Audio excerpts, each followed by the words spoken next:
Time has a strange way of slipping through our fingers. Years that once felt infinite now vanish in a heartbeat. The moments of our lives seem to shrink, one after another, until we wonder, where did it all go? Tonight, we're going to explore why this happens. To understand it, we need to go back in time. So let's settle in. Find yourself a comfortable position. Take a slow, deep breath. And let's begin.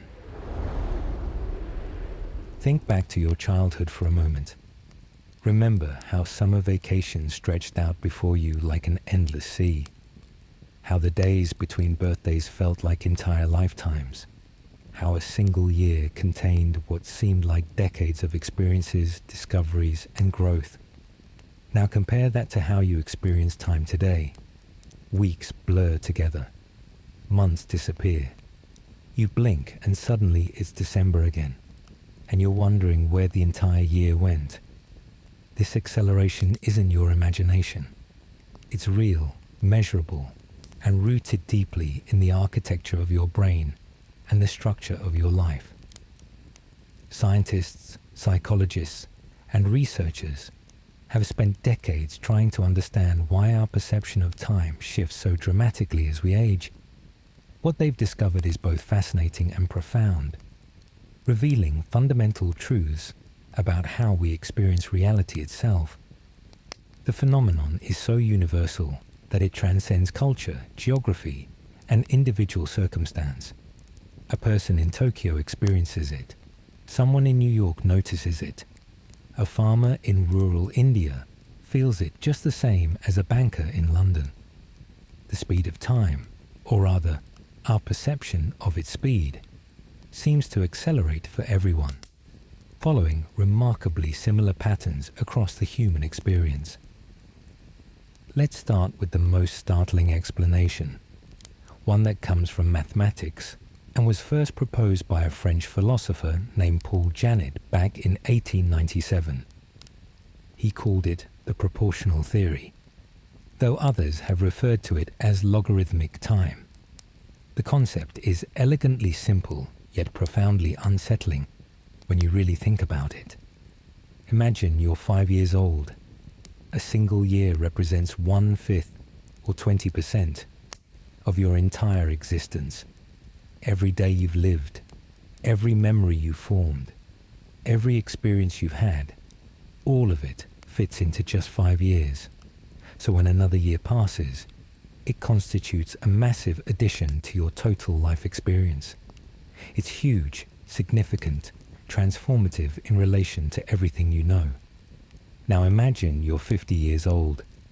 That same year, 365 days, the same amount of actual time, now represents just 1/50th of your life, 2%. The proportional difference is enormous. What once felt like a substantial portion of your existence now registers as barely a blip in your accumulated experience. This mathematical relationship creates a logarithmic scale of time perception. The older you get, the smaller each additional year becomes as a fraction of your total life. And according to this theory, we don't experience time in linear fashion. We experience it proportionally, relative to how much we've already lived. Think about it this way. For a 10-year-old, a single year is 10% of life. For a 100-year-old, that same year is just 1% using this model. Time would feel like it passes 10 times faster for the centenarian than for the child. And the mathematics bears this out remarkably well when researchers ask people about their subjective experience of time's passage. The model suggests something even more startling. The following periods in your life would feel approximately equal in length when you look back on them: ages 5 to 10, ages 10 to 20, ages 20 to 40, and ages 40 to 80. Notice the pattern? Each period is twice as long as the previous one in actual calendar time, but in subjective time, in the time you feel and remember and experience, they would seem roughly equivalent. This means, and here's where it gets really interesting for those of you trying to fall asleep, that the 5 years between your 5th and 10th birthdays, those early childhood years, might feel just as long in retrospect as the 40 years between 40 and 80. The bulk of your adult life, encompassing career, family, all those decades of experience, might compress in memory to feel no longer than those few formative years of early childhood. The proportional theory has been refined over the years. One variation, developed by researcher Steve Taylor and others, suggests that subjective time might not decrease linearly, but rather follow the square root of your age. Under this modified model, a 55-year-old would experience time passing about 2.25 times faster than an 11-year-old, rather than 5 times faster as the original proportion model would suggest. When researchers test these models against people's actual reports of time perception, they find remarkably good fits. The models aren't perfect, but they capture something real about human experience. People consistently report that time feels like it accelerates, and that acceleration follows patterns that mathematical models can predict with surprising accuracy. But mathematics, elegant as it may be, only tells part of the story. Your brain is doing something far more complex than simple arithmetic when it constructs your experience of time. To understand the full picture, we need to look at what's happening inside your head, at the level of neurons and neurotransmitters, memories and perceptions. Your brain doesn't have a clock.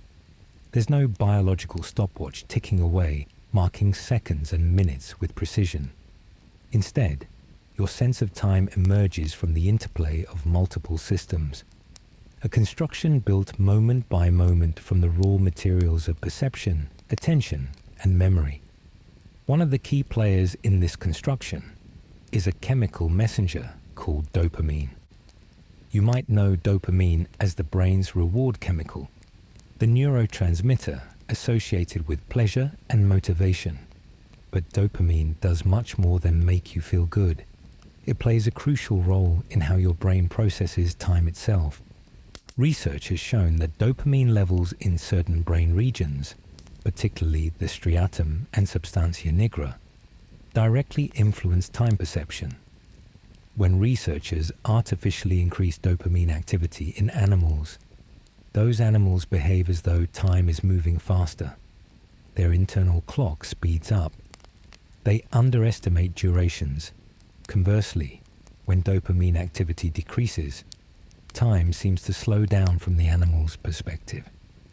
This matters for aging because dopamine levels naturally decline as you get older. The density of dopamine receptors decreases. The efficiency of dopamine signaling diminishes. This isn't dramatic or sudden, but it's measurable and consistent. By your 60s and 70s, your dopaminergic system is significantly less active than it was in your 20s and 30s. Patients with Parkinson's disease, a condition characterized by the death of dopamine-producing neurons, consistently show impairments in time perception.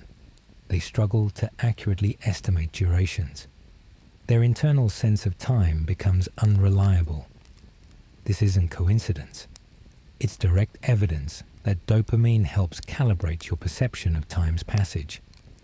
But even in healthy aging, even without disease, the gradual decline in dopaminergic function may contribute to the sensation that time is accelerating. Your internal clock, running on less dopamine, may tick faster, making the same objective duration feel subjectively shorter. There's another neurological factor at play, one that has to do with the sheer mechanics of how your brain processes visual information. Adrian Bajan, a physicist and engineer at Duke University, proposed a fascinating theory based on the physical properties of neural processing. Your eyes don't work like a video camera, recording a smooth, continuous stream of images. Instead, they jump from point to point, in rapid movements called saccades, pausing briefly to fixate on different parts of your visual field. Between each saccade during each fixation, your brain processes the visual information it's receiving. In infants and young children, these fixation periods are shorter than in adults. Young brains process each visual snapshot more quickly, fitting more mental images into each second of objective time. It's almost like they're experiencing more frames per second of reality. As you age, several things change. The neural networks in your brain become larger and more complex. Electrical signals must traverse greater distances through more intricate pathways. This takes time. Neural processing slows down slightly but measurably. Additionally, and this becomes more pronounced in later life, your neurons accumulate damage over decades of use. Myelin sheaths that insulate neural pathways degrade synaptic connections, become less efficient. All of this creates resistance to the flow of neural signals, further slowing processing speed. The result, according to Bayesian's theory, is that you perceive fewer mental images per unit of objective time as you age. If you're processing visual information more slowly, experiencing fewer frames per second of consciousness, then the same amount of clock time might feel subjectively shorter. More real time passes between each conscious snapshot your brain takes of the world. When you were young, each second was packed with many mental images. Time appeared to pass slowly, stretched out by the density of your perceptual experience. As processing slows, those seconds become less densely packed with conscious moments, and time seems to accelerate. This theory finds support in studies of reaction time and cognitive processing speed, both of which slow measurably with age. It also helps explain why time might feel like it moves slower when you're rested and faster when you're tired or cognitively depleted. Your rate of information processing changes based on your mental state, and your perception of time shifts accordingly. There's something deeply poetic about this. Your experience of time itself depends partly on the physical speed at which your neurons fire, on the literal velocity of electricity moving through your brain consciousness, including your sense of duration and the passage of time, emerges from these material processes, from chemistry and physics operating at microscopic scales. But we're still not done, because there's another crucial factor, perhaps the most important one of all. It has to do with memory, with novelty, and with the patterns your life settles into as you age. Think about what happens when you form a memory. You experience something, an event, a moment, a sensation. Neural networks in your hippocampus and cortex become active in specific patterns. If the experience is novel, unfamiliar, attention-grabbing, your brain dedicates significant resources to encoding it. The memory that forms is rich, detailed, vivid. This is especially true in childhood and adolescence. Almost everything is new when you're young. The world is full of firsts. Your first day of school, your first friend, your first time seeing the ocean, riding a bike, reading a book, falling in love. Each experience is unique, surprising, worthy of detailed encoding. Your brain treats novelty as important. From an evolutionary perspective, this makes sense. New situations might be dangerous or opportunistic. They require attention and careful processing. So novel experiences get encoded in high definition, stored with clarity and detail in your memory networks. As you accumulate these rich, detailed memories throughout childhood and adolescence, they create a sense of temporal density when you look back on that period. There are so many distinct memories, so many unique events, that the time which contain them seems correspondingly long. Your memory of childhood is full of landmarks, signposts, distinguishable moments that mark the passage of time. Contrast this with adult life. You settle into routines. You take the same route to work every day. You eat similar meals, see the same people, engage in familiar patterns of behavior. This isn't bad. Routines are efficient. They free up cognitive resources for other tasks, but they come with a cost. When experiences are repetitive and familiar, your brain doesn't need to encode them in detail. It already knows what to expect. It's already mapped this territory, so instead of forming rich, detailed memories, your brain creates what amounts to a faint trace, a simplified representation that captures the essence without bothering with specifics. This is why you can't remember your commute home from work last Tuesday. Not because you weren't there or weren't conscious, but because that commute was essentially identical to hundreds of other commutes. Your brain saw no reason to encode it distinctly. The memory that formed, if you can even call it that, lacks the vividness and specificity that would make it memorable. This phenomenon has a name in neuroscience: neural adaptation. Your brain adapts to repeated stimuli by essentially filtering them out, processing them automatically without devoting conscious attention. The familiar becomes invisible, not to your eyes, but to your memory formation systems. Over time, as more of your life consists of familiar routines, you form fewer distinct memories. And here's the crucial connection to time perception. We tend to judge the duration of a past period by the number of memories we have from it. More memories, longer felt duration. Fewer memories, shorter felt duration. This is why that week of vacation in a new place, full of novel experiences, seems to last forever while it's happening, and then stretches out even longer. In retrospect, you are constantly forming new memories, creating temporal landmarks, giving your brain plenty of material to work with when reconstructing the experience of duration. But a month spent in your normal routine, doing familiar things in familiar places, compresses in memory. There are few distinct memories to mark its passage. When you look back, trying to remember that month, your brain can't find many specific events. The whole period blurs together, seems shorter than it actually was. The implication is stark. As you age and settle into increasingly familiar patterns, you form fewer memorable experiences. With fewer memories to anchor your sense of time's passage, duration compresses years that were objectively the same length as your childhood years feel subjectively shorter because they contain less memorable novelty.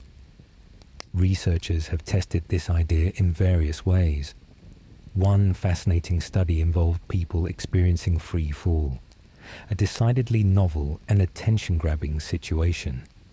The researchers found that when people recalled the experience afterward, they reported feeling like time had slowed down during the fall. More interestingly, when the researchers looked at what was actually happening in the moment, during the fall itself, people didn't perceive time differently while it was occurring. The slow motion effect appeared only in retrospect, in memory. This suggests something profound.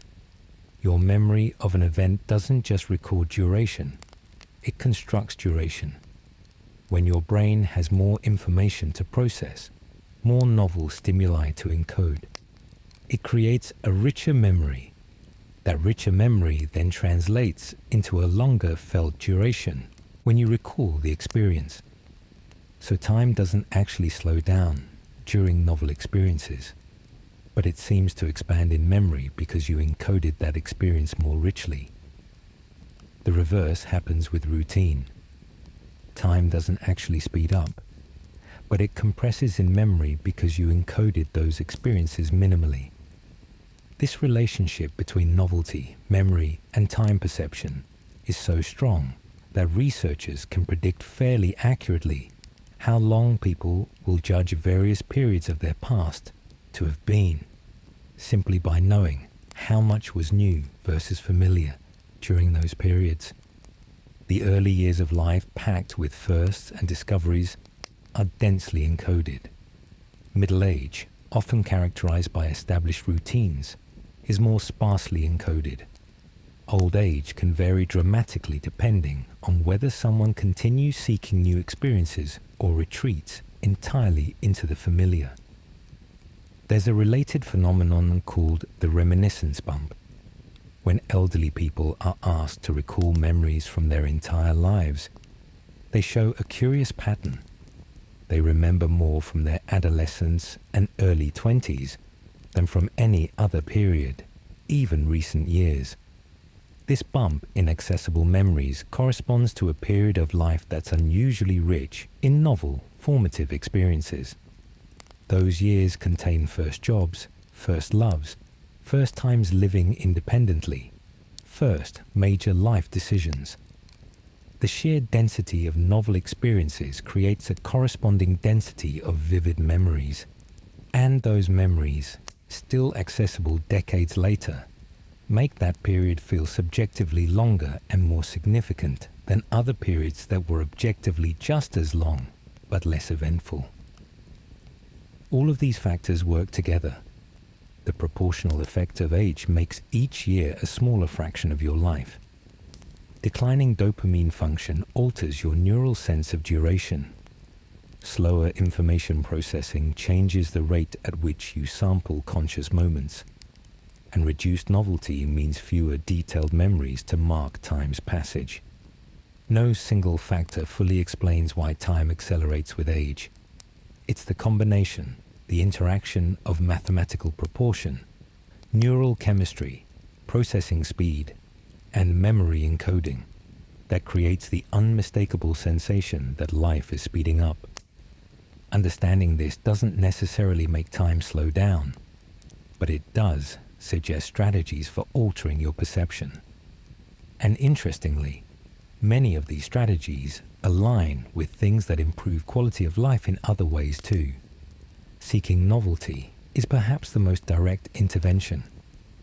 Novel experiences, whether major, like traveling to a new place, or minor, like taking a different route home, force your brain out of automatic processing. They demand attention, create richer encoding, generate more distinct memories. The new experience doesn't have to be elaborate or expensive. Learning a new skill, visiting an unfamiliar neighborhood, cooking a recipe you've never tried, reading about a topic you know nothing about. All of these count as novelty. They're all opportunities for your brain to engage more fully, to encode experiences more richly. Physical exercise has benefits for time perception beyond just general health. Exercise increases dopamine production and supports neuroplasticity, the brain's ability to form new connections and adapt. Regular physical activity can help maintain the neural systems involved in time perception, potentially slowing their age-related decline. Sleep quality matters significantly. During sleep, your brain consolidates memories, strengthening important neural connections and pruning unnecessary ones. Poor sleep impairs this process, leading to worse memory formation, which in turn affects your sense of duration and time's passage. The relationship between sleep and time perception isn't just about being alert during the day. It's about how well your brain can encode and store the experiences you want to remember. Social connection also plays a role. Interactions with other people, especially meaningful conversations and shared activities, tend to create more memorable experiences than solitary routine. The social brain, the networks involved in understanding others and navigating relationships, remain highly engaged throughout life when given the opportunity. Engaging these systems creates the kind of rich encoding that expands subjective time. Mindfulness and attention training have shown promise in research studies. When you deliberately pay attention to present moment experience, you're essentially doing what children do naturally, engaging fully with sensory input, rather than processing everything automatically. This fuller engagement leads to richer encoding, more detailed memories, and a corresponding expansion of felt duration. There's an interesting paradox here though. Time flies when you're having fun, as the saying goes. During enjoyable, engaging activities, time seems to pass quickly. You get caught up in what you're doing, and hours feel like minutes. But then in retrospect, when you remember those activities, they seem to have lasted longer than they felt in the moment. This paradox has been called the holiday effect, or vacation paradox. The trip feels like it's flying by while you're on it, but when you get home and look back, it seems like you were gone for ages. The explanation lies in the distinction between prospective and retrospective time perception. Prospective time perception is your sense of duration while something is happening. When you're engaged and enjoying yourself, paying attention to interesting stimuli, your mind isn't monitoring time, you're absorbed in experience rather than watching the clock. This makes duration feel shorter in the moment. Retrospective time perception is your sense of how long something lasted when you think back on it afterward. This depends primarily on memory rich. Detailed memories make the past seem longer. Sparse memories make it seem shorter. So engaging, novel activities create a double effect. They feel quick while happening because you're absorbed rather than time monitoring. But they feel long in memory because you encoded them richly. Routine. Boring activities work in reverse. They feel slow in the moment because you're aware of time passing, monitoring it, waiting for it to end, but they feel short in memory because you barely encoded them at all. This means that the strategy for making life feel longer overall might actually involve doing things that make individual moments feel shorter. Seek absorption, flow states, engagement. These create the memories that will expand your retrospective sense of duration, even if they make present moments fly. There are neurological systems involved in time perception that we haven't even touched on yet. The cerebellum, better known for coordinating movement, also plays a role in timing intervals and creating rhythmic patterns. The prefrontal cortex, the executive control center, helps with prospective timing, the conscious awareness of duration as it unfolds. The basal ganglia, deep brain structures involved in habit formation and motor control, contribute to automatic timing, the kind that happens outside conscious awareness. The hippocampus, crucial for memory formation, naturally influences retrospective time perception through its role in encoding and retrieving experiences. These systems develop at different rates. The hippocampus matures relatively early, which is why you can form memories from early childhood. The prefrontal cortex, however, doesn't fully mature until your mid-20s. This protracted development of executive systems might contribute to differences in time perception between children and adults. Interestingly, while the hippocampus was long thought to be fully developed by early childhood, more recent research suggests subtle maturation continues through middle childhood and possibly beyond. Different subregions within the hippocampus mature at different rates. The dentate gyrus, an area crucial for distinguishing similar memories from one another, shows extended development. This matters because memory distinctiveness affects time perception. If you can't distinguish Monday from Tuesday, can't tell this month from last month, those periods blur together and feel shorter. The ability to create distinct, differentiated memories depends partly on hippocampal function, which continues developing and later declining across the lifespan. There's also fascinating research on how the brain represents time intervals. Some studies suggest a kind of neural counting mechanism, with populations of neurons producing patterns of activity that correlate with duration. Other research points to oscillations, rhythmic patterns of neural activity at various frequencies that might provide timing signals. The truth is probably that the brain uses multiple timing mechanisms operating in parallel, appropriate for different timescales and contexts. Millisecond timing for speech and music perception, second-to-minute timing for everyday activities, hour-to-day timing for circadian rhythms and longer-term planning. All of these mechanisms are subject to influence from attention, emotion, neurochemistry, and prior experience. Time, as constructed by your brain, is far more flexible and subjective than the rigid tick of a clock might suggest. Consider how emotion influences time perception. Frightening experiences often seem to occur in slow motion. The moments before an accident, for instance, are frequently described as stretched out, happening frame by frame. Research suggests this isn't because time actually slows down during the event, but because fear and arousal trigger enhanced memory encoding. Your amygdala, the brain region involved in processing fear and emotional salience, becomes highly active during threatening situations. This activity causes other brain regions, including those involved in memory, to encode the experience in exceptional detail. Later, when you recall the event, the richness of that memory creates the impression that more time must have passed. Positive emotions can have similar, though less dramatic effects.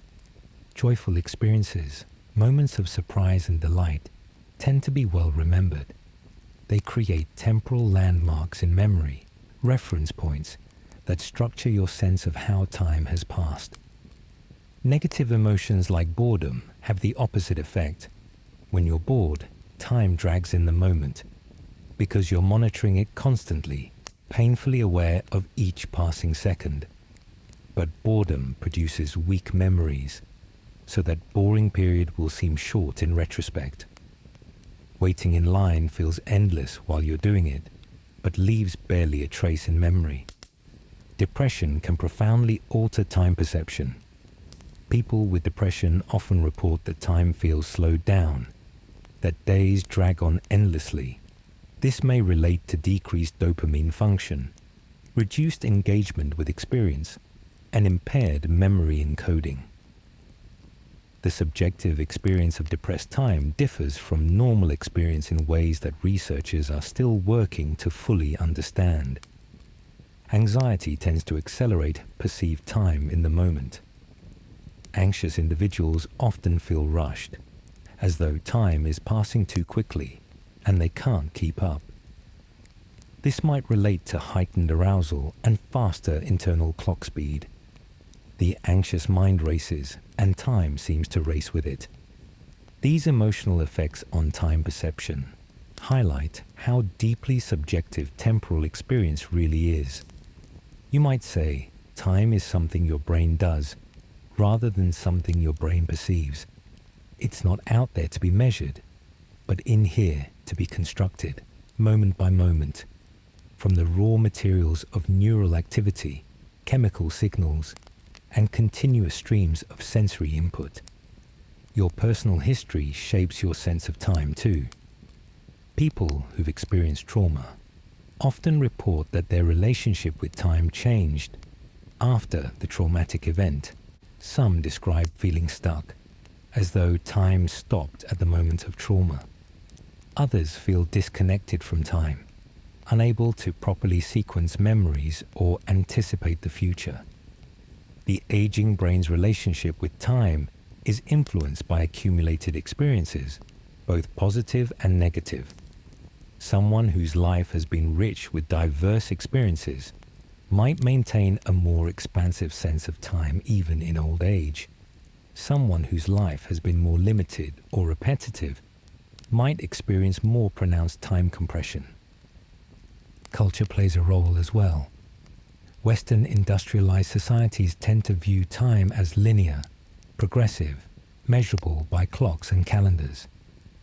Other cultures have more cyclical views, seeing time as returning in patterns, repeating in seasons and generations. These different conceptual frameworks can influence subjective experience. Languages encode time in different ways. Some languages have complex tense systems, with many distinctions about when events occurred. Others have simpler systems. Linguistic anthropologists have explored whether these differences in how we talk about time might influence how we experience and remember it. The very concept of measuring time in hours, minutes, and seconds is relatively recent in human history.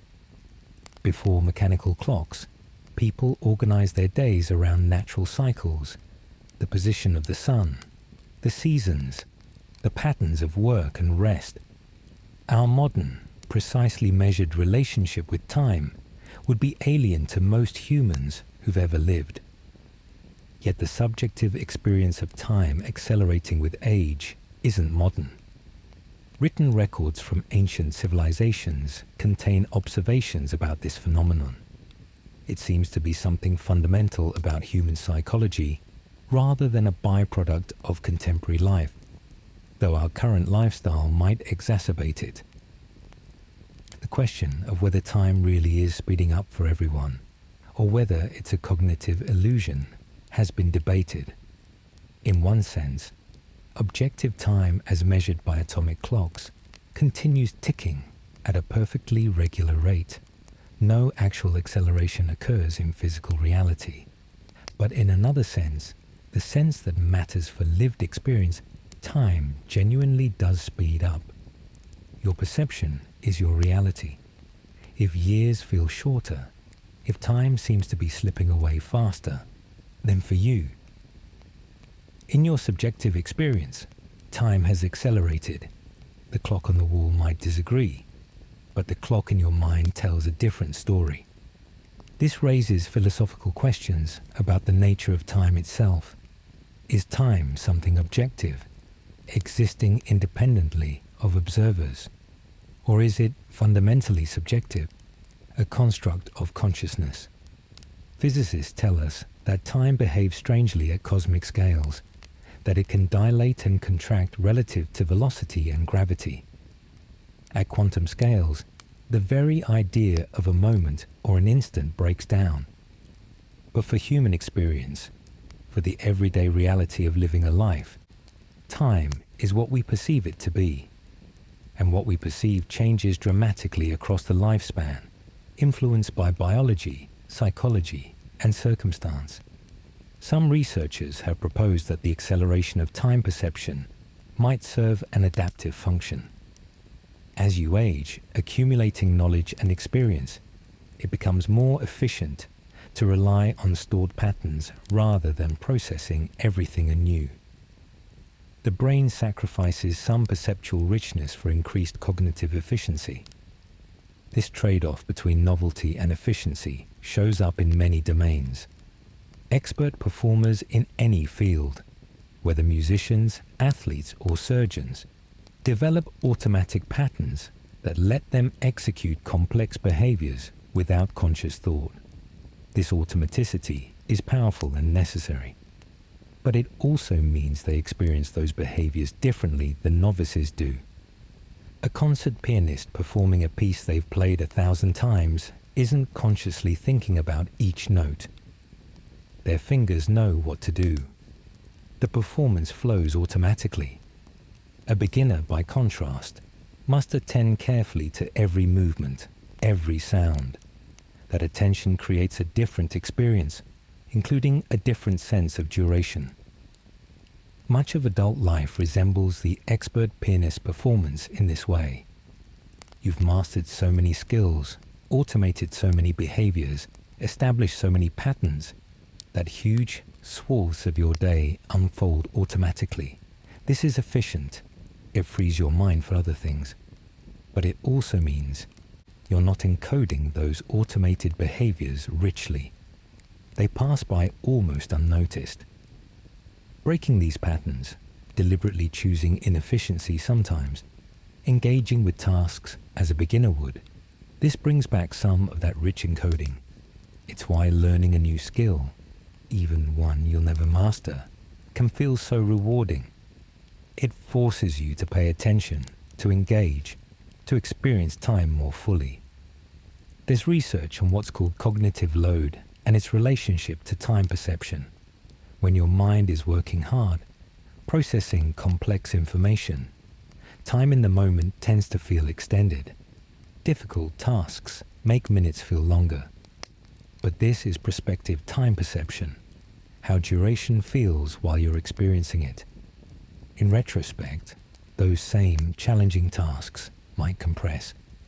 If the challenge was repetitive, if you were doing the same difficult thing over and over, you might not form many distinct memories despite the cognitive effort. So the task felt long while you were doing it, but seemed short when you remember it. The ideal, perhaps, is engaging difficulty with novelty. Challenging yourself to learn or do something new combines cognitive load with rich encoding. It might not feel quick and easy in the moment, but it creates substantial memories that expand your retrospective sense of duration. This connects to theories about optimal experience and flow states. Psychologist Mihaly Csikszentmihalyi studied what he called flow, the state of complete absorption. In an activity, flow happens when challenge and skill are perfectly matched, when you're stretched but not overwhelmed, engaged but not frustrated. Flow states are characterized by altered time perception. Hours can feel like minutes when you're in flow. You lose track of time, become unaware of its passing. This might seem to contradict the idea that rich engagement creates expanded retrospective time. But flow states do create strong memories, even if the time feels quick in the moment. The key might be that flow involves both automatic expertise and novel challenge.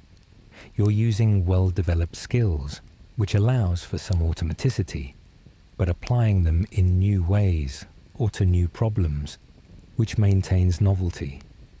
This combination creates a unique temporal experience, quick in the moment, but memorable in retrospect. As you're lying here, relaxing, your own sense of time is probably shifting. When you're settling down to sleep, time becomes less structured, less marked by the usual cues of activity and engagement. You're not monitoring duration or trying to fill time with tasks. You're letting time simply pass, unmarked and unstructured. This state is closer to how very young children might experience time before they've developed the cognitive machinery to explicitly monitor and measure it. Time becomes less linear, less organized into discrete units. Past and future blur. There's mainly just the present moment, stretching out indefinitely. Sleep itself involves interesting temporal phenomena. Dreams, for instance, seem to occur in real time. If you dream about a conversation, the dream conversation takes about as long as a real conversation would. Yet the sleeping brain shows patterns of activity that differ dramatically from waking consciousness. Dreams often feel longer than they actually were. You might wake from a dream feeling like you experienced hours of events, yet the dream occurred during just a few minutes of REM sleep. The brain's ability to construct vivid experiences, complete with a sense of duration and sequence, even while disconnected from external reality, shows how much of temporal experience is internal construction. There are documented cases of people experiencing extreme time distortions. Some drug experiences produce feelings that time has stopped completely or is flowing backward.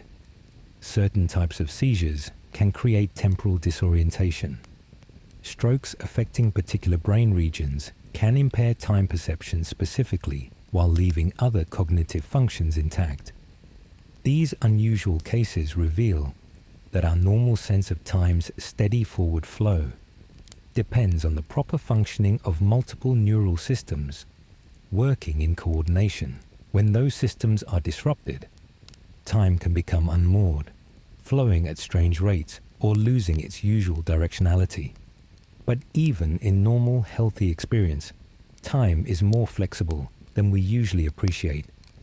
You've likely experienced moments that felt timeless, where you lost all sense of duration, and you've surely experienced the opposite, moments of excruciating temporal awareness, where every second dragged. The fact that the same objective duration can feel wildly different depending on context, emotion, and attention reveals the constructed nature of temporal experience.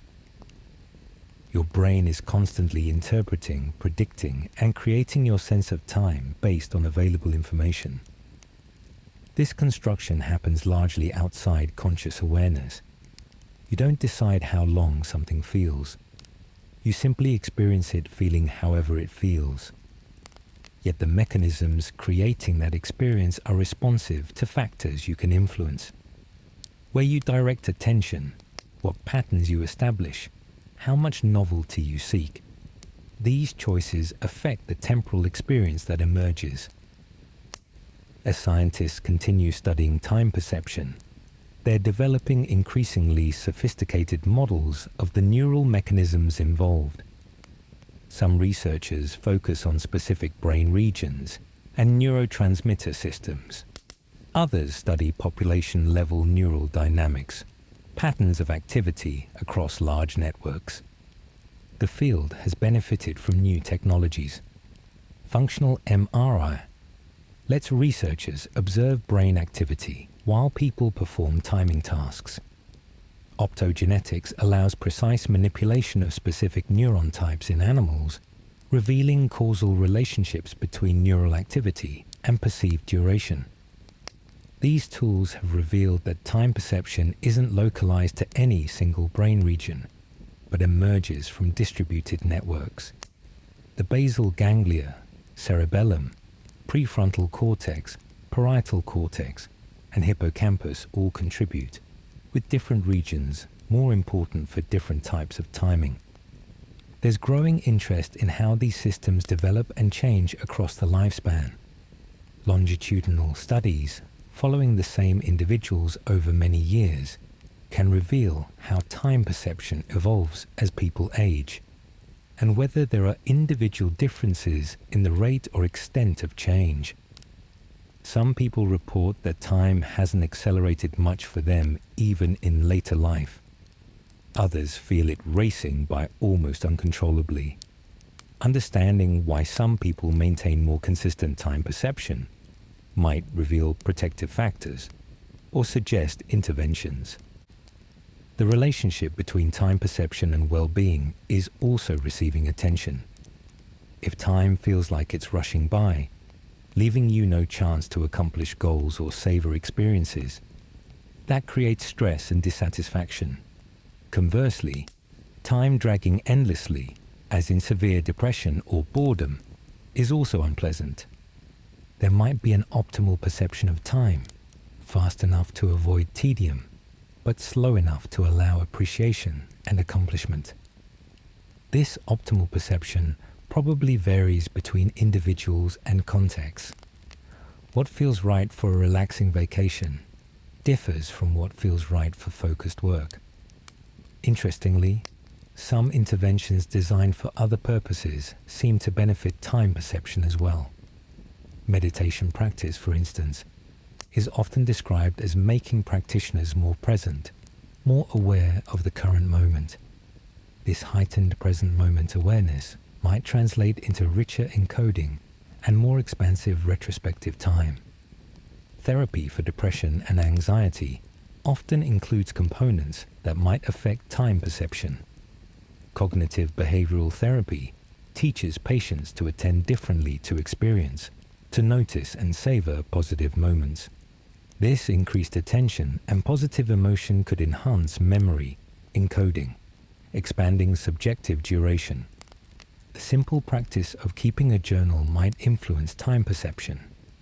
writing about your experiences, reflecting on them, organizing them into narrative. All of this helps consolidate memories. Those strengthened memories might make the past feel more substantial, less compressed. Photography serves a similar function for many people. Taking photos creates an intentional pause, a moment of attention and framing. Reviewing photos later reactivates memories, strengthening them. The ritual of photography, even if you never look at the pictures again, might enhance encoding in the moment. But there's also evidence that excessive photography can sometimes impair memory formation. If you're focused on getting the perfect shot, you might not be fully experiencing what you're photographing. The camera becomes a barrier between you and direct experience. As with many things, balance matters. The fundamental challenge is that the habits and patterns that make daily life manageable are the same patterns that compress subjective time. You can't realistically approach everything as though it's novel. You need routine. You need automaticity. The question is whether you can find ways to preserve some novelty, some moments of full attention, within the structure that routine provides. Think of it like adding spices to a familiar recipe. The base remains the same, reliable and comforting. But small variations, unexpected additions, keep it from becoming so automatic that you stop tasting it altogether. You might take the same route to work, but notice different details each day. You might eat breakfast at the same time, but occasionally try a new food. These micro-novelties probably won't dramatically slow your perception of time's passage, but they might create small pockets of richer experience, tiny expansions in the overall compression. And perhaps many small expansions accumulated over time add up to something significant. There's also value in periodically disrupting larger patterns. Taking a genuine vacation, not just time off spent at home in familiar routines, but actual travel to new places, creates extended periods of novelty. Learning a substantial new skill, like a language or instrument, opens months or years of beginner's mind. Major life transitions, career changes, moves to new cities, these involuntarily reset your patterns and force engagement with novelty. While often stressful, they also tend to create rich memories that expand subjective time. People often look back on transitional periods as having lasted longer than stable periods of equal duration. This might explain why major historical events, even difficult ones, are often remembered with a strange nostalgia. The disruption they caused, the way they broke routines and demanded attention, created temporal density. The early months of the COVID pandemic, for instance, felt both endless and rapid. Time distorted by the combination of anxiety, disruption, and strange new rhythms. As you continue relaxing, letting these ideas drift through your mind, you might notice your own temporal experience becoming less structured. The boundary between past thoughts and present awareness softens. Future concerns fade. There's just this extended moment of rest, neither hurrying nor dragging, simply unfolding at its own pace. This is one of the gifts of the transition to sleep. The usual monitoring of time, the constant awareness of schedules and deadlines, releases its grip. Your consciousness, no longer organized around temporal structure, can wander freely through memory and sensation without tracking duration. Children live much of their waking life in states similar to this, not fully aware of time's passage, not organizing experience into measured intervals as cognitive development proceeds. As the prefrontal cortex matures, the ability to represent time explicitly emerges. This brings advantages, planning and coordination, and all the complex behaviors that require temporal organization. But it also means losing some of that timeless quality of early childhood. the absorption in play that had no beginning or end, the summer days that stretched forever, not because they were long, but because the concept of their length hadn't yet fully formed. Neuroscientist David Eagleman has conducted fascinating experiments on time perception.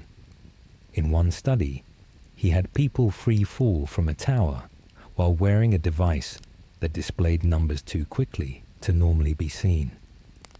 The question was whether the subjective time dilation reported during frightening experiences would allow them to read the numbers. The results were surprising. People couldn't read the numbers any better during the fall than in normal conditions. This suggested that time doesn't actually slow down in real time during frightening experiences. Your processing speed doesn't increase.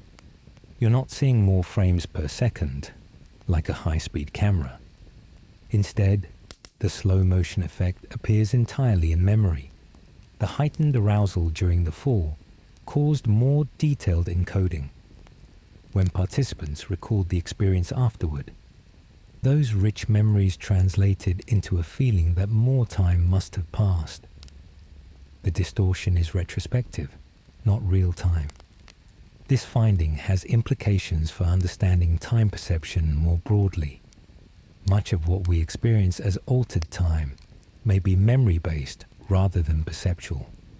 The past feels long or short, not because it was experienced that way in the moment, but because memory has stored it richly or sparsely.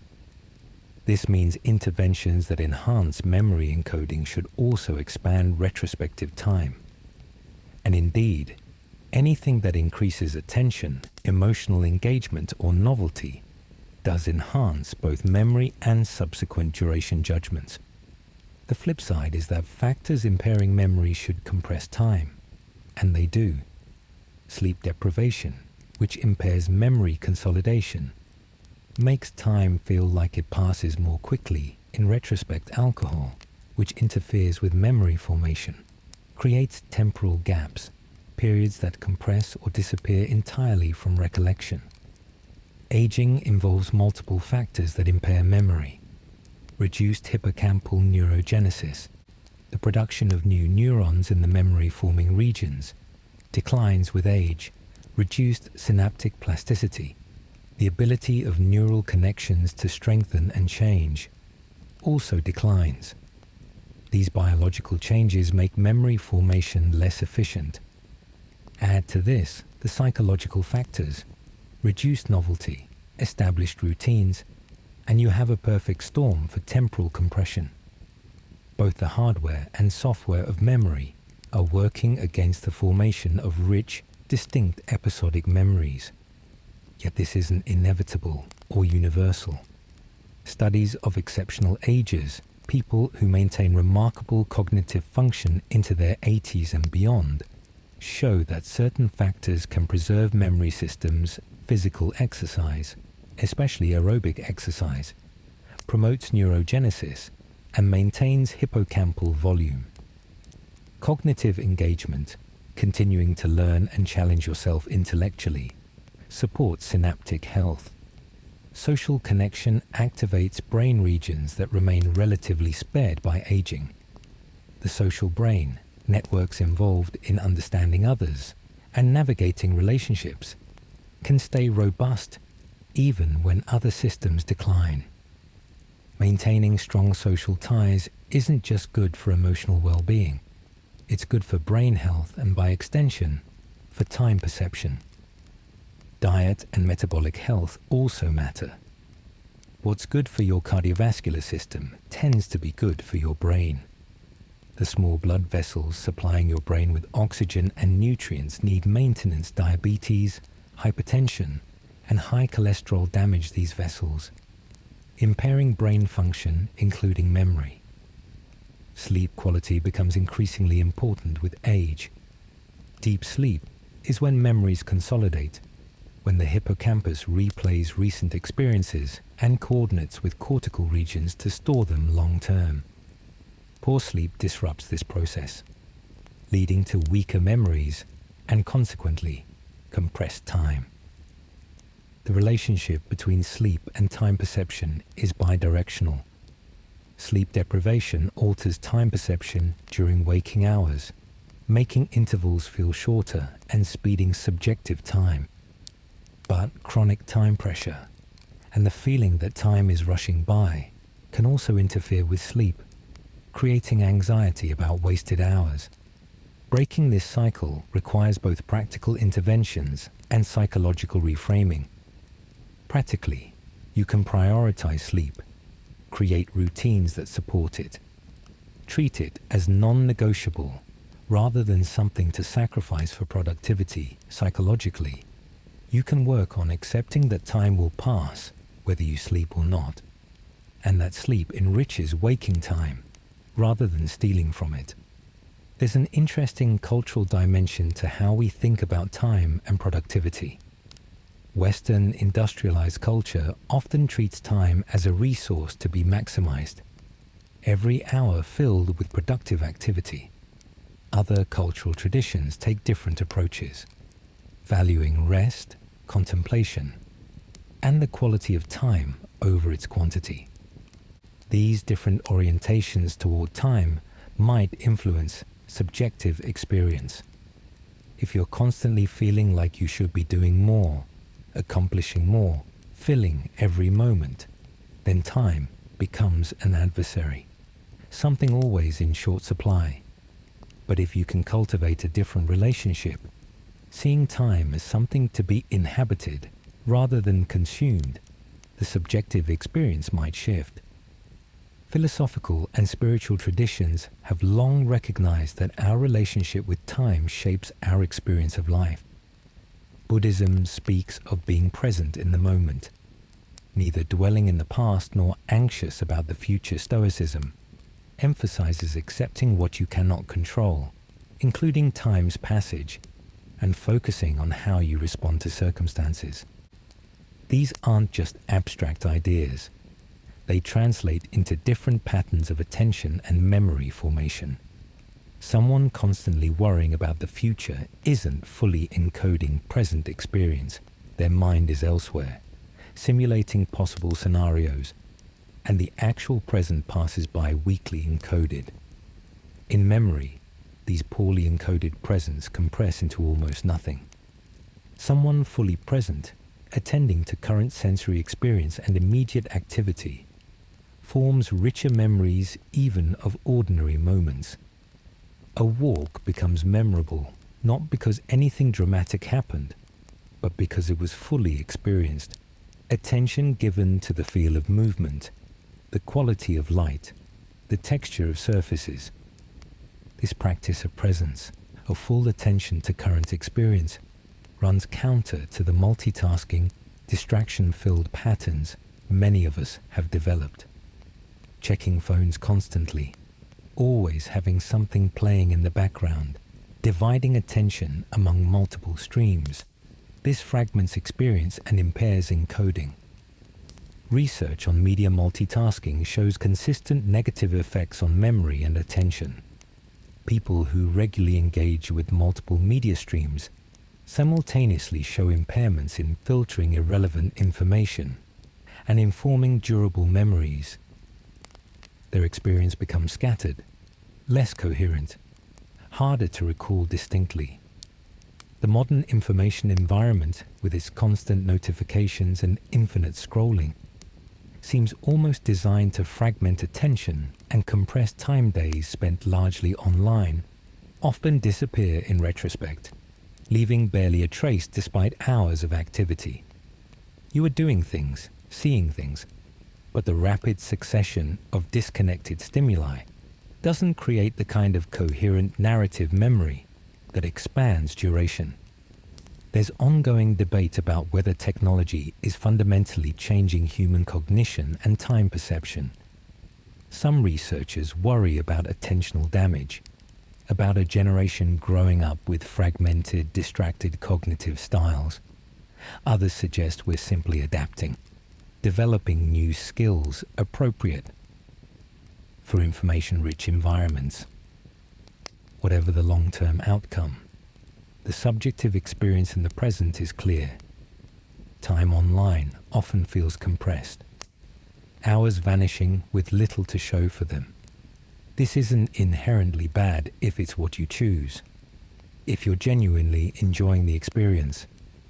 But if you look back on those hours with regret, feeling like time was wasted or stolen, that suggests a mismatch between the activity and your values. The question isn't whether technology is good or bad for time perception, but whether you're using it intentionally in ways aligned with how you want to experience your life. Mindless scrolling creates different memories than engaged conversation in an online community. Passive video watching creates different encoding than active learning from online courses.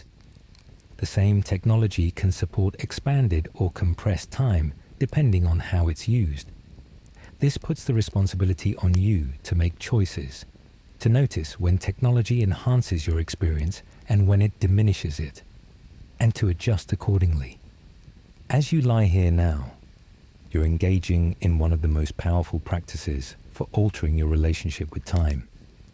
Rest, genuine rest, without distraction or agenda, creates a space outside the usual temporal pressure. You're not trying to fill this time or make it productive. You're simply allowing it to unfold. This permission to let time pass unmarked is increasingly rare in modern life. Every moment seems to demand filling. Every gap in activity feels like an opportunity for optimization. But time doesn't need to be filled or optimized to have value. Simply being without doing is itself valuable. Children understand this intuitively. Watch a child staring out a window or playing with something simple for extended periods. They're not bored or wasting time. They're inhabiting time, experiencing it fully without the adult compulsion to always be accomplishing something. As we age, that capacity doesn't disappear completely, but often gets buried under layers of socialization and pressure. Reclaiming it, giving yourself permission to sometimes just be, can shift your temporal experience in subtle but meaningful ways. Your breathing has probably slowed considerably by now. Each breath comes deep and easy, no effort required. Your body knows how to do this. You don't need to control or monitor it. The autonomic nervous system handles everything, adjusting oxygen intake and carbon dioxide release with perfect precision. This automatic regulation frees your conscious mind from needing to attend to survival basics. But that freed attention often gets immediately captured by other concerns, by planning and worrying, and the endless mental activity that characterizes waking consciousness. Sleep offers temporary relief from this, a nightly break from the burden of consciousness itself. The transition into sleep involves characteristic changes in brain activity. Beta waves, associated with alert, focused consciousness, give way to alpha waves, associated with relaxed wakefulness. As you sink deeper, theta waves emerge, marking the boundary between waking and sleeping. Eventually, if you're truly falling asleep, delta waves appear, the slow oscillations of deep sleep. These different patterns of neural activity correspond to different states of consciousness and different relationships with time. Alert waking consciousness involves active monitoring of duration and sequence. Relaxed wakefulness releases some of that monitoring. The hypnagogic state between waking and sleep loses temporal structure almost entirely. Dreams occurring during REM sleep create their own temporal reality. Dream time can speed up or slow down, skip forward or loop back, without the constraints of waking logic. You might dream an entire lifetime in a single night, or a few dream events might expand to fill what feels like hours. The dreaming brain generates these experiences using the same neural machinery that creates waking perception, but freed from the constraints of sensory input and executive control. The result is a kind of pure consciousness, experience without external reference or logical consistency. Some theories suggest that dreams serve memory consolidation functions, that the strange narratives they weave are side effects of the brain sorting and storing recent experiences. Other theories emphasize emotional processing, suggesting dreams help integrate experiences and regulate mood. Still others focus on preparation and simulation, proposing that dreams allow practice of behaviors and responses in a safe context. Whatever their function, dreams demonstrate the brain's capacity for constructing rich, detailed experiences complete with a sense of time and space and self, even in the absence of any actual stimuli or reality constraints. This reveals something profound about waking experience too. All of it is constructed, generated by neural activity, a model of reality rather than reality itself. Your perception of time passing, of years accelerating, of moments lasting or fleeting, all of this happens inside your skull, created by electrochemical processes you're not consciously aware of.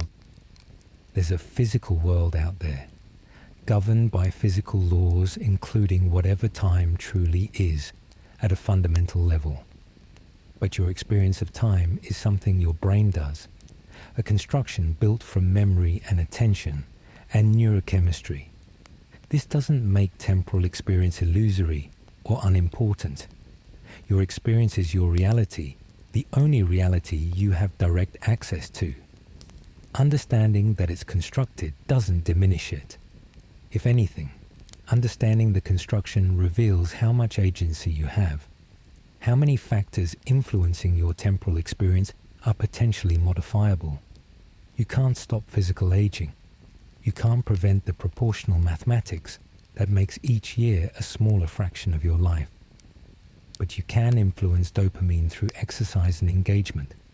You can maintain processing speed through cognitive challenge. And most importantly, you can seek novelty, break routines, pay attention, create the rich memories that expand retrospective time.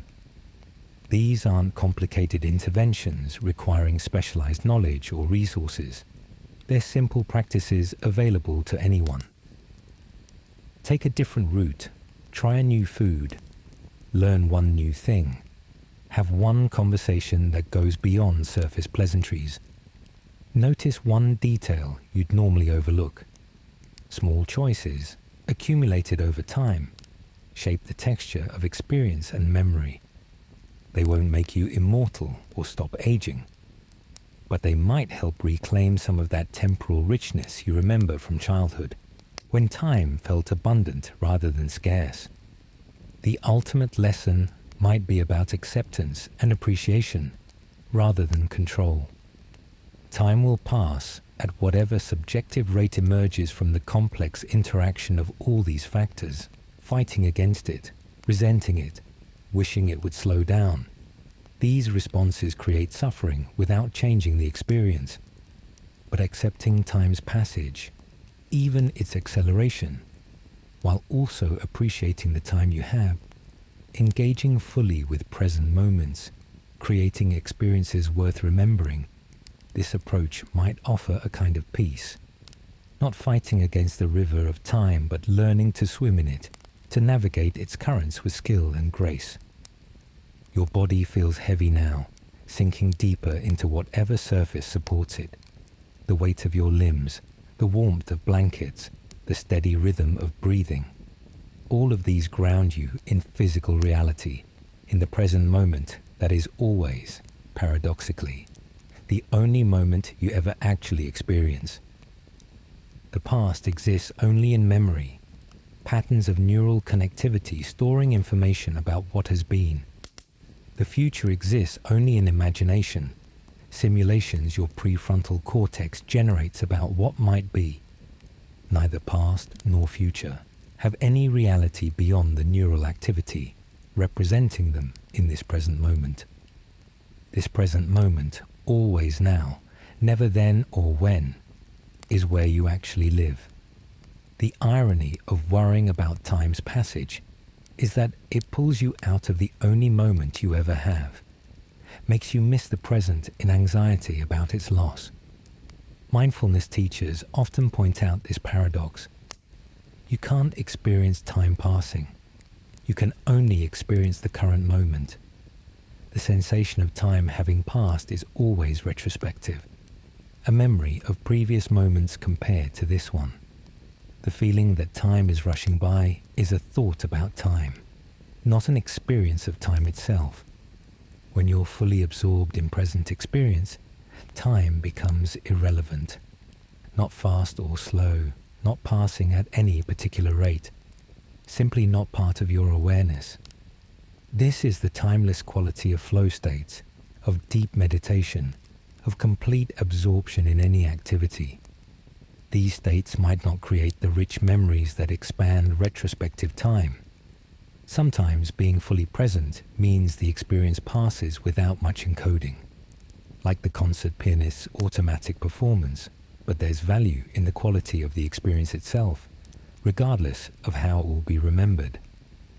Perhaps the goal isn't to make time feel slower, but to make peace with however it feels, to find ways to be present and engaged, whether time seems to race or crawl, to appreciate both the quick joy of flow states and the expanded richness of novel experiences, to accept the compression of routine while also seeking moments of surprise.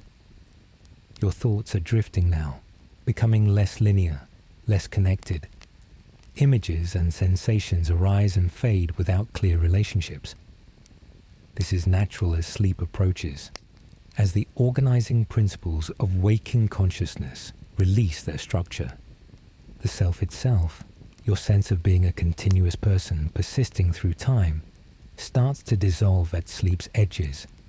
Identity becomes fluid, undefined. You're not quite asleep, but no longer fully awake, existing in a liminal space where the usual categories break down. Time is one of those categories.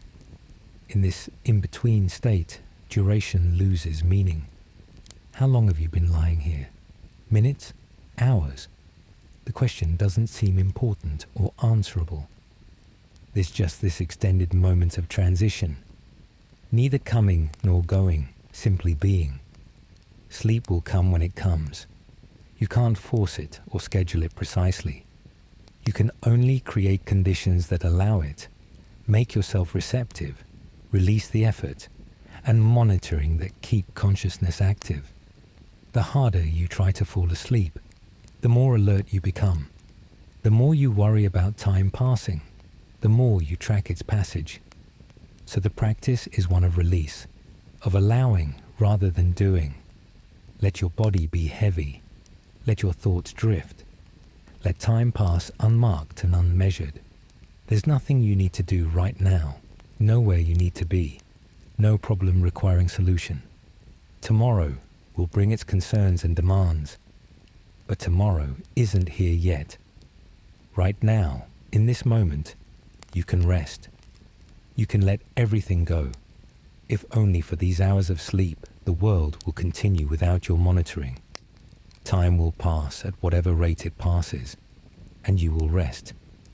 This rest, this temporary surrender of consciousness, is one of the great necessities of human life. We spend roughly a third of our existence asleep, unavailable to the world, vulnerable and unaware. Yet sleep is when growth happens, when healing occurs, when memories consolidate and mental health restores. Sleep is also when time disappears most completely. The hours of sleep compress to almost nothing in retrospective experience. You close your eyes and open them, and whether 2 hours or 10 have passed makes little subjective difference. The time in between has vanished, experienced but not remembered. This nightly disappearance of time might be the closest we come to experiencing timelessness within ordinary life. For those hours, you don't age subjectively. You're not aware of time passing or accumulating. There's just unconsciousness, a gap in the stream of experience, a daily taste of what existence without time might be like. If you're lucky, if the day has been full enough and you're tired enough, sleep will come soon now. Your consciousness will fade like a candle guttering out awareness, will become fragmentary and then cease altogether. The neural activity that creates your sense of self and time and reality will reorganize into sleep patterns. You'll dream probably, though you might not remember. The dreams will construct their own temporal realities, their own narratives and logics. You might experience dream time as faster or slower than waking time, might live dream hours or years while clock minutes pass. And then, after some unmeasured duration, you'll wake. Consciousness will reconstruct itself from the raw materials of neural activity. Your sense of self will return. Time will resume its forward flow. The world will appear again, fresh and new, though fundamentally unchanged from when you left it hours before. That moment of waking, before full consciousness returns, before you remember who and where and when you are, holds its own timeless quality. You exist, for a few seconds outside temporal structure, neither young nor old, at no particular point in your life's trajectory, just present, just aware, before the stories and concerns and time consciousness load themselves back in. Some meditation traditions try to extend that moment, to cultivate a state of presence without temporal reference even during full waking consciousness. The goal is to see clearly that all experience, even the experience of time, arises moment by moment, constructed anew constantly, rather than existing as some fixed reality flowing past. Whether you achieve such clarity or not, whether you even seek it, the basic facts remain. Time perception changes across your lifespan. Years accelerate, days blur together. The past compresses while the present races by. This is normal, natural, shared by virtually everyone who lives long enough to experience it. You can influence this experience at the margins through attention, novelty, memory practices, and lifestyle choices. But you can't stop it entirely. Some acceleration of perceived time seems inevitable, built into the structure of proportion, neurology, and memory. What remains within your control is how you respond, with resistance and resentment, trying to fight against something unchangeable, or with acceptance and wisdom, adapting to changed temporal experience while seeking to make the most of whatever time you have. The days will continue passing, each one feeling perhaps a bit quicker than the last. The years will accumulate with increasing speed. Before you know it, as the phrase goes, more time will have passed. This is the nature of a human life, accelerating until it stops. But right now, in this moment, time isn't rushing. It's just here, just present, just this breath and this sensation and this gradual fading towards sleep. No need to hold on to it or push it away. No need to worry about its speed or direction. Just this moment, which is always the only moment, no matter how quickly the moments seem to accumulate into hours and days and years. Your breathing is very slow now, deep and regular. Your body completely relaxed, supported fully by whatever lies beneath you. Your mind quiet, thoughts sparse and disconnected, no longer forming coherent narratives or arguments or plans. This is exactly where you need to be. This is exactly what you need to be doing, which is nothing at all. Just resting, just allowing, just being present in a body that knows how to sleep, that will sleep when the conditions are right, without any effort from your conscious will. The world continues outside your awareness. Stars wheel overhead if the sky is clear. The planet turns on its axis, creating the illusion of sun and moon rising and setting. Time, whatever it fundamentally is, continues its mysterious flow or existence or dimensionality. But for you, right now, time becomes meaningless. There is only this dissolution of awareness, this gentle slide from consciousness into sleep, this natural and necessary surrender that every human makes every day, trading awareness for rest, trading time for restoration. If you're still hearing these words, that's fine. Let them wash over you like waves, their meaning mattering less than their rhythm. Let your attention drift further away until the words become just sounds, until even the sounds fade into the background of unconsciousness. Sleep well, rest deeply. Let time pass however it passes. Tomorrow will come eventually, bringing its own concerns and possibilities. But tonight is for rest, for letting go, for the timeless space between days where nothing is required except that you breathe and rest, and allow your remarkable brain to do its necessary work of restoration and consolidation. Thank you for spending this time here. If you enjoyed this, please do like and subscribe. It genuinely helps these videos reach more people who might find them helpful. But more importantly, rest well, be kind to yourself, and know that whatever speed time seems to move, each moment can still hold meaning, still hold presence, still hold the quiet peace of simply being alive and aware, if only briefly, in this strange, accelerating, ultimately mysterious experience we call a human life. Good night.